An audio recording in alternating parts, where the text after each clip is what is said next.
احمقترین و نادانترین انسان چه کسی هست؟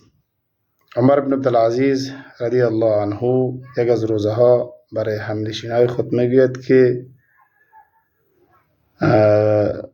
برای من بگوین که احمقترین نادانترین انسان چه کسی است.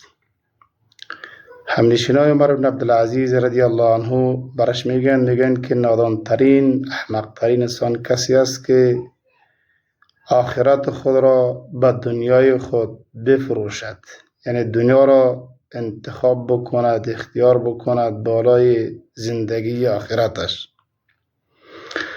عمر بن عبدالعزیز رضی الله عنه برشان میگوید که از این انسان که احمقتر دیگری را برایتان معرفی نکنم.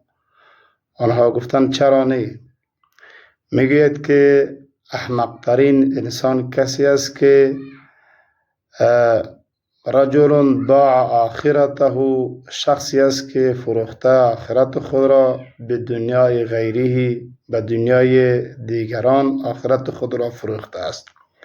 این انسان احمقترین انسان هاست.